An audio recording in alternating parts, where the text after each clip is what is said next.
Hello, everyone.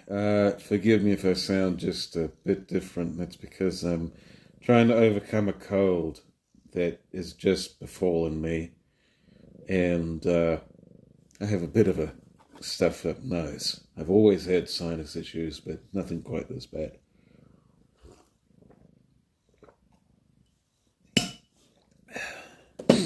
So today is the what is it? The Monday, the 25th of September of 2023. It's 9:26 in the morning, and you'll probably see this Friday, the 29th, if I stand correct.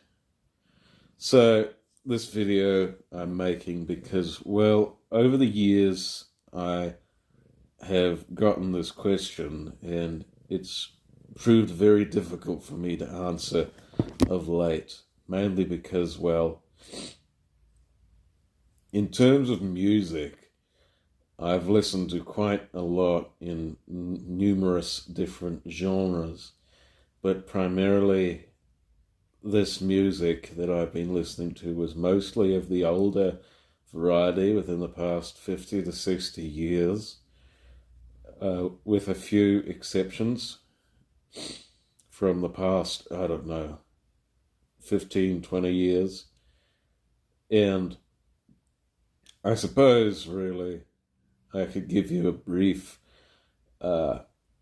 summation of my musical journey. And I'll get to the end of, get to the question itself if anyone asks me if I have a favorite artists. Because I've been trying to think about that for many years, and at one point it would have been one group, at another point it would have been another. Now I have no idea exactly because, well, I'll get right into it. So I suppose the start of my musical journey really begins, back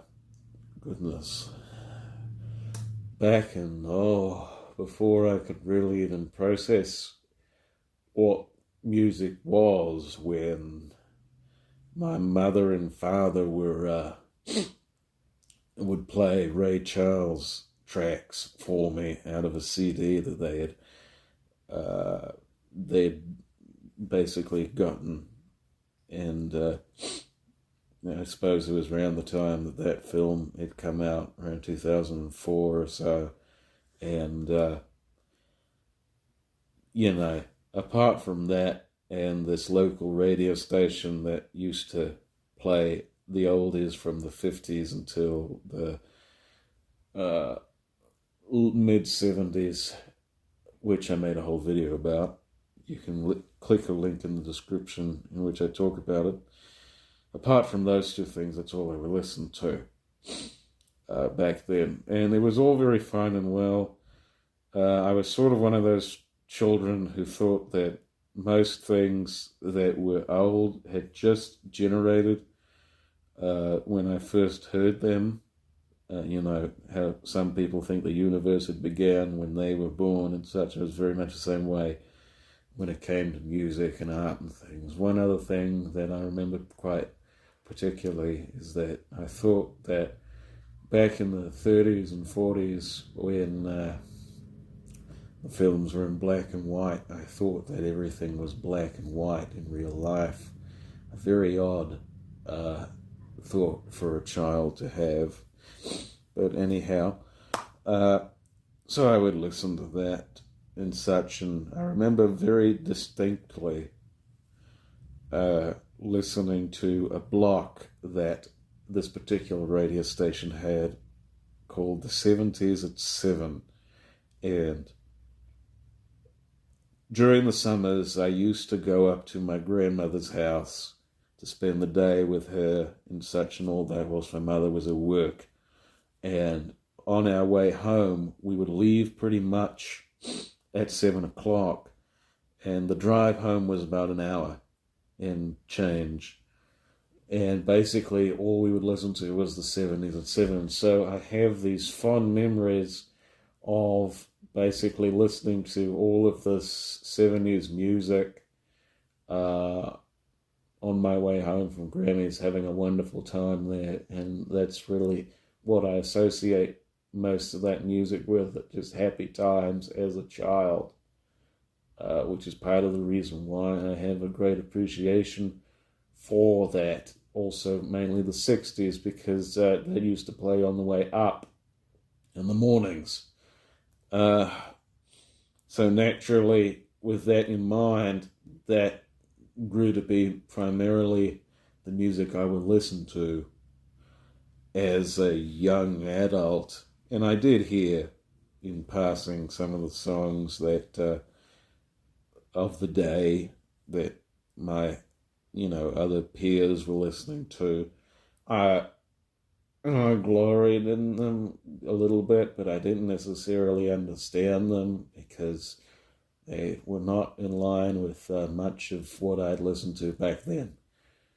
And also my father had a CD with the same 50-odd songs from the 60s and 70s, maybe one or two from the 1980s, but nevertheless, I had not really had, I suppose, I had a refined taste in music, though I didn't know it at the time.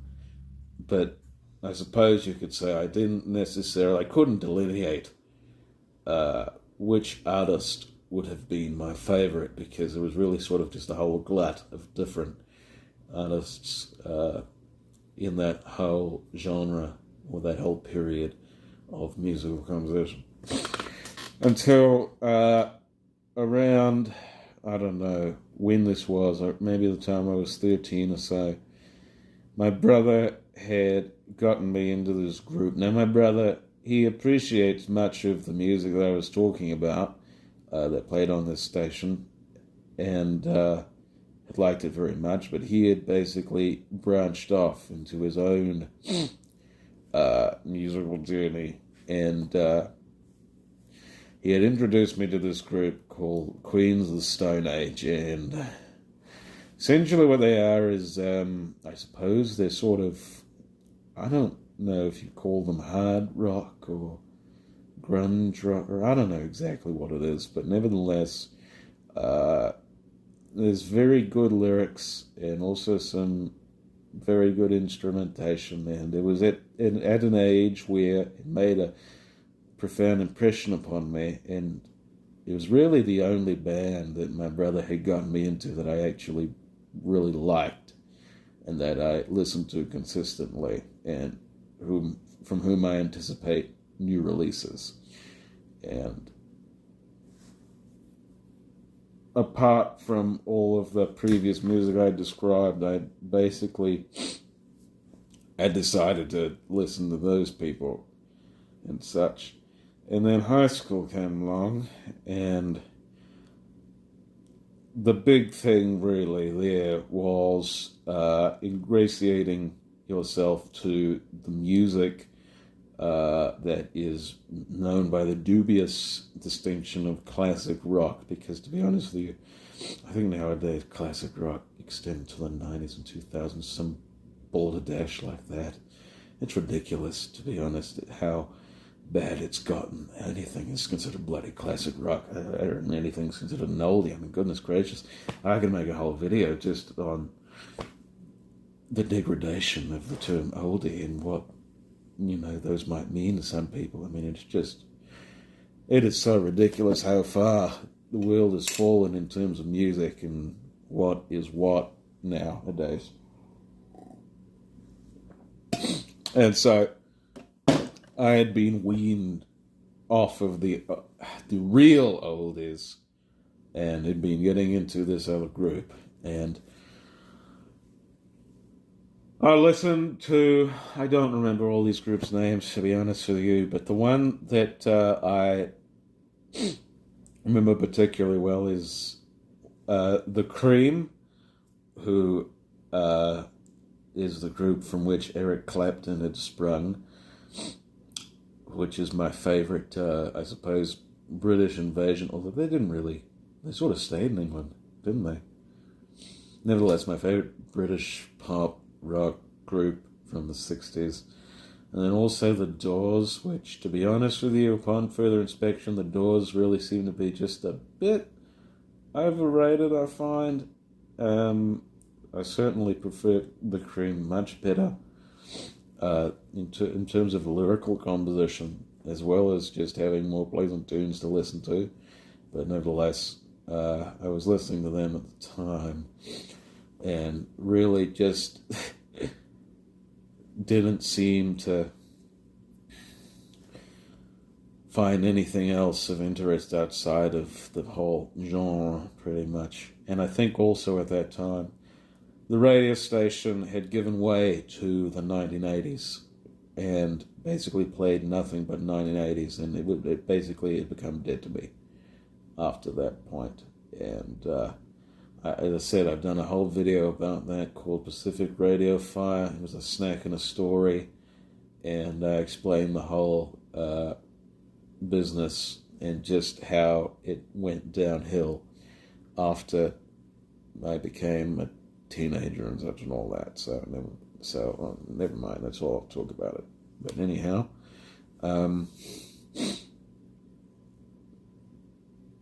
I was listening to that and was wondering what else.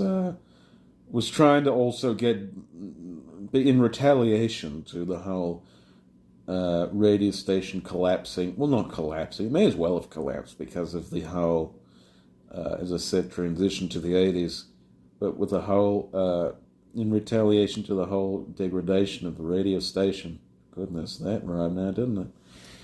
I decided to basically go back and see what songs were there at the time that I could remember, and there were quite a few that I remember listening to with great joy back when I had first heard them. And one song in particular was called Tear the Roof Off the Sucker, or Give Up the Funk by Parliament. And obviously, as you know, that basically stemmed into a whole pretty much a year and a half of appreciation for the group and all that it stood for several years, really. I would have considered them my favorite band because they were really the only ones that I sort of discovered myself. And I've done many videos not about them, but just, I suppose, where I mentioned them offhand. Maybe I'd done one or two, but I don't quite remember, nevertheless. And so that was basically after high school that I'd gotten into those people. And from around 2018 until maybe late 2020, it was a whole hardcore 2 or 3 years where I just explored the whole genre of R&B and funk and soul music and all of that. And to be honest with you, after you listen to P-Funk, there's really not much else that's really that impressive. I know I listened to, oh God, I don't remember how many groups, countless, maybe hundreds of groups that I've listened to.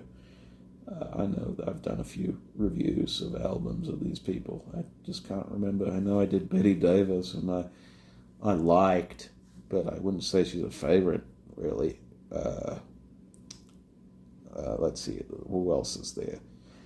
There's Billy Paul, whom I actually like quite a bit, but in terms of, he's more of, as I said, a soul jazz singer and such, rather than a funk musician, but nevertheless, I liked him quite a bit. And then, obviously, Sly and the Family Stone, though, to be honest, they're the lesser iteration of Parliament or whatever. But I sort of grown tired of the whole genre, because I thought I'd heard everything that could ever be heard. And there was even that album by, what's his name? Donald Glover, Danny Glover's son, the actor in Community, I think, whatever his name is, and which, to be honest with you, is not original at all. It's basically I think someone put it very well when they reviewed it. It's basically a P-Funk cosplay, and or Funkadelic cosplay, whatever it is. Nevertheless, it's just, I liked that album initially when I first heard it, but upon hearing all the stuff that inspired it, it basically tarnished my opinion of the piece to where it's just basically a plagiarization of the whole thing. I can make a whole video just about how unoriginal that composition is, and I will one of these old days. I don't know when exactly, but hopefully one of these days. I'm wondering if you can hear me, because it may sound like I'm just mumbling. It's just that I have a stuffed nose, and I can't necessarily articulate as well as I would with clear nasal passages. Instead, they're stopped up. So I hope you can hear me all right. So, nevertheless.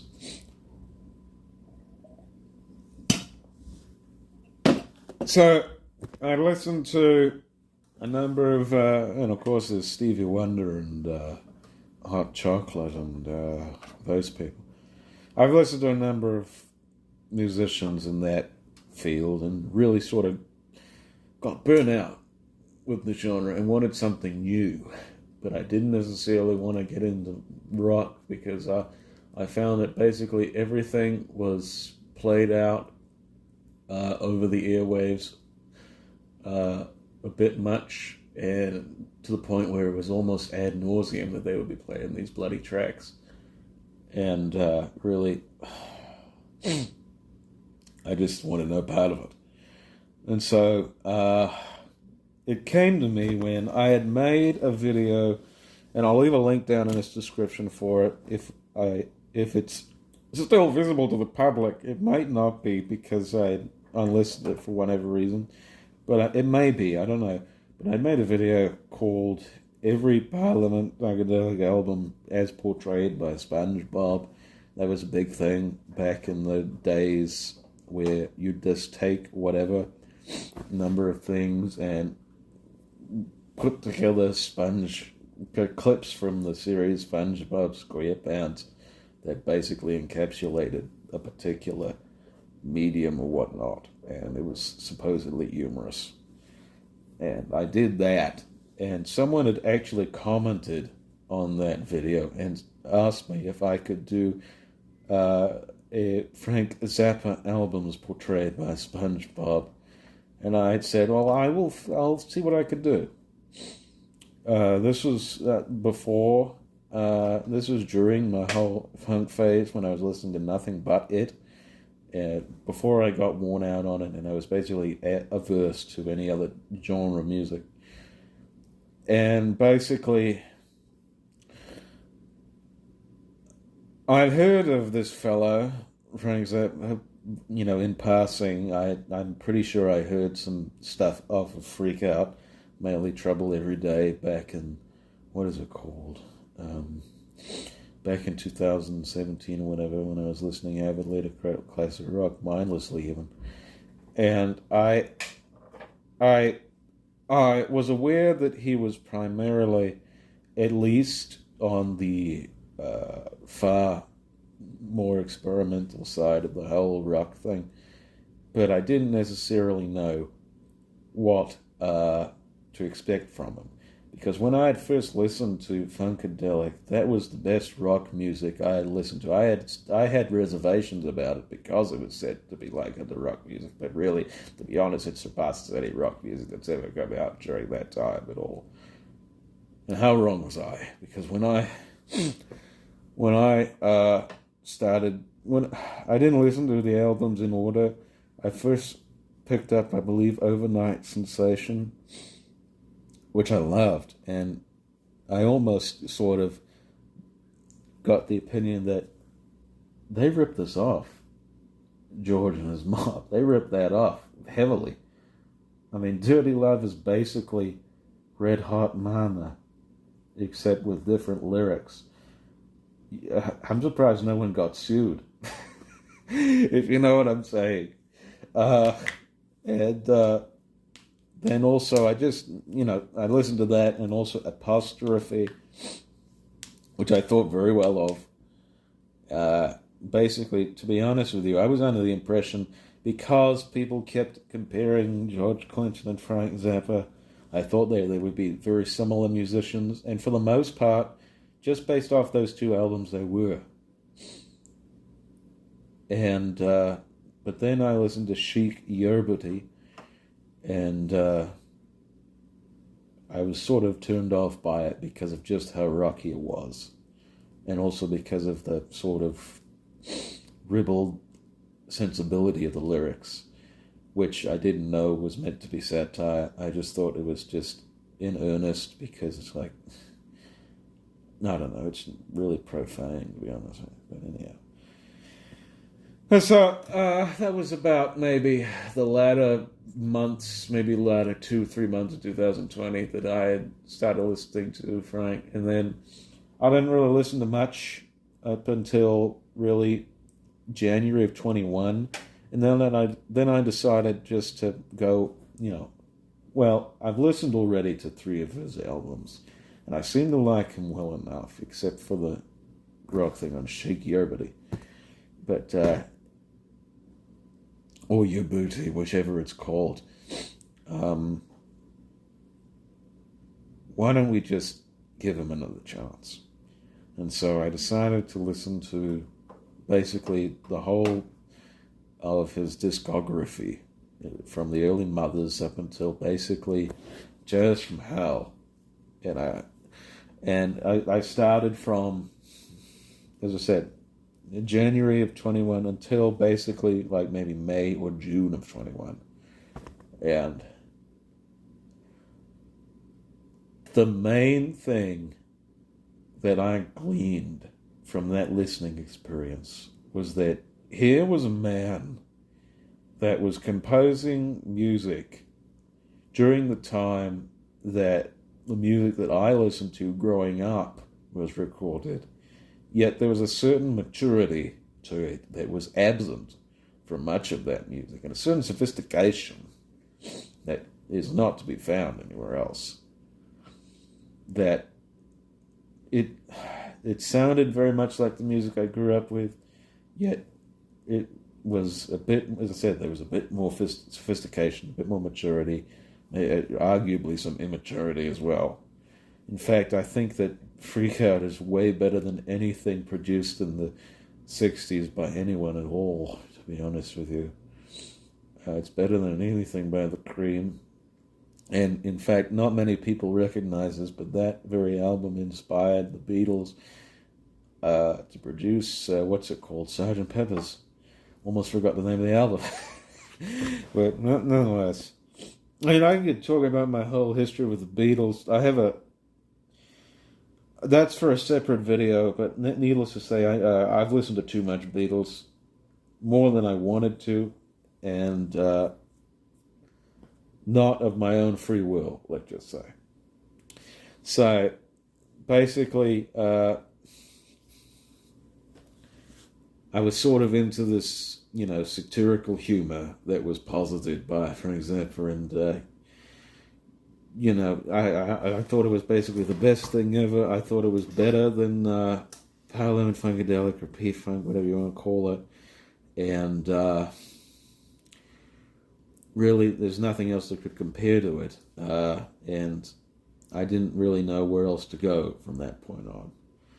And then obviously, what happened in June of 21, my uncle took ill and has been living with us since Bastille Day of 21. Still living with us, most likely will still keep living with us. And during that time, I could not read, could not write for the first few months, and was desperately looking for something to basically drown my sorrows, to use that inexcusable cliche. I should stop using bloody cliches in my speech, really. It's so intolerable, the fact that I use so many. I use none in my writing whatsoever. And though Joseph Logsdon says that, if you don't use cliches, the form will become unrecognizable. To me, if you do use them, you're basically destined to fail. And you could easily come up with something more innovative than just saying the same old thing over again. And if you do, in a sense, sort of try to accentuate it with like using a different word, the thing about cliches is you're not supposed to substitute one word for something else, because that would basically be an over modifier. But what you're supposed to do is you're supposed to say the same thing, but use it in a different sort of way. I don't know. What I'm saying is that don't use cliches. Think of your own way of actually uttering the phrase and just go on with your reading and writing and speaking life. So, nevertheless, I was looking for something to basically just find my way out of the darkness. And I had recalled that I wanted to listen to this one group called Flight of the Conchords, who are a New Zealand, I believe they're called Novelty Band, which basically connotes that they don't really produce serious music. It's more like in the lines of parody. But, I thought that, I've been meaning to listen to them for years. I thought, I may as well give them a listen. And in November of 21, I listened to basically their 2 albums, their 1 LP that came out before that. And I think some of the live album, though I don't like that one as much because it's a live album and really overstayed its welcome kind of. But I discovered with my findings and listening to them that this is by no means novelty music. This is very serious music. This is along the lines of the stuff I was growing up with. In fact, it is indeed a direct homage to most of what I've grown up with, and really seems to surpass most of what I've grown up with. I know that I tried to make a whole video about them a few months ago, but I failed because there was a lot of stuff I wanted to bring up in it, but I'd already recorded the audio and I didn't want to keep inserting things into it because it'd just be a whole process. It'd take too long to load from the phone onto there and all that, so I decided basically just to wait for a proper time to re-record it. So who knows if that'll come out. But nevertheless, I found it that these people were probably the only group whom I listened to and actually was observed to laugh out loud at one of their songs. And that good. And basically, I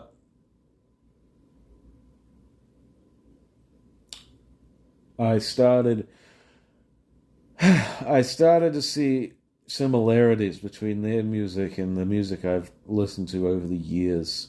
Probably unconscious similarity. They probably don't even know that some of their music is reminiscent to some of the stuff that I listen to be honest with you. I don't know. And then I watched their program later on, which, to be honest with you, is much better than the actual album, because each series of the 2 series of that program has at least 7 to 8 additional songs, and that aren't on the albums at all. And they're just wonderful. And if you listen to the songs in context of the series, it adds a whole new layer of depth to the whole thing. It's just this great piece of art. And so basically after that, I decided to explore more into the whole music thing.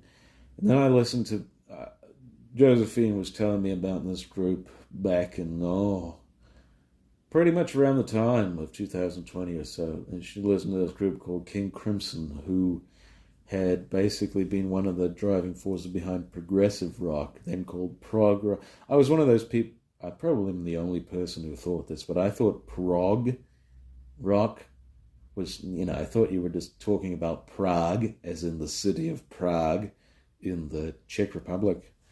But evidently not. It was basically progressive rock. And I listened to the first 4 albums by them, and very much liked. I thought it was basically the auditory equivalent of reading, because here was some beautiful poetry that was being recited over some of the most elaborate symphonic music that I've ever heard.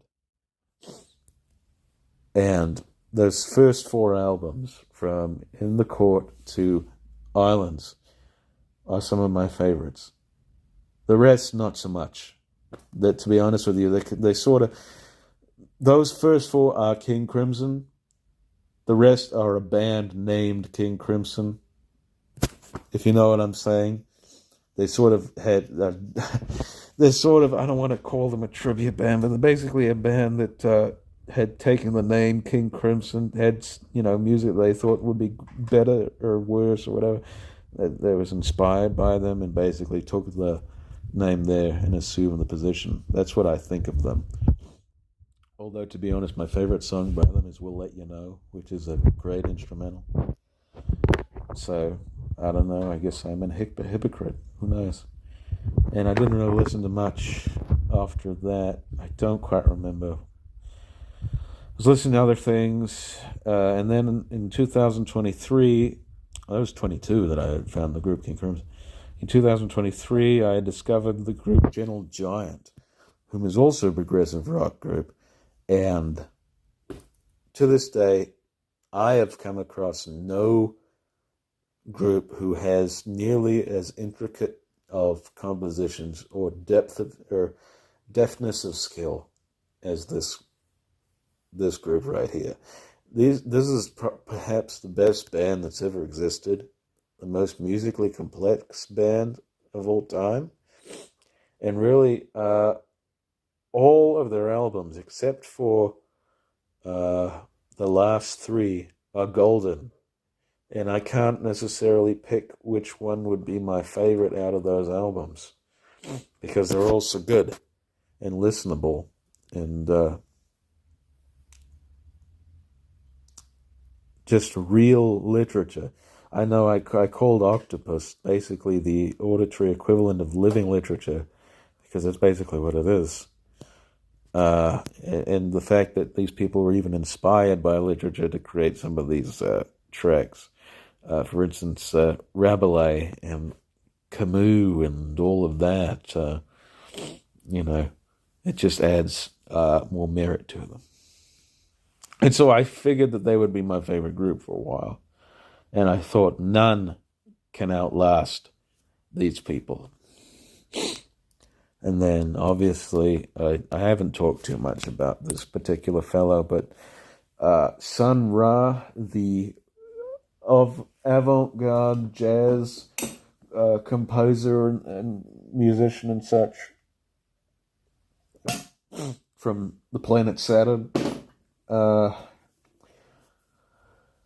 I'm still listening to his very vast discography, and to be honest with you, he has the most songs that I actually genuinely enjoy listening to as just, music in general. If I were to put something on, I would just put Sun Ra. And really, it's gotten to the point where I almost don't want to listen to any more music, because I feel like if I do, I'm going to keep switching off which would be my favorite artist and which wouldn't be. And so basically, in the end, I will say this to anyone who asks who my favorite artist is, and that is, the answer to your question is, I don't have a favorite artist, because I listen to all kinds of music, and I have to sort of be in a certain mood at the time, because my favorite artist could be really any one of these people, and at any given moment. So really, if you ask me that question, it's irrelevant, because I can't come up with a straight answer, and I probably won't. And maybe when I'm done listening to the Sun Ra stuff, I probably won't listen to anything else, at least with as much vested interest. I'm not sure. So that's the video for the day. I'm starting to feel just a little better after talking about this. It's getting on the 10 o'clock, and I'm going to go ahead and shut this off, continue with the rest of my day. I wish you a very good morning, midday, afternoon, evening, midnight, whenever you happen to see this. And I'm going to go ahead and load this onto my video editor and hopefully have this up to you here by Friday.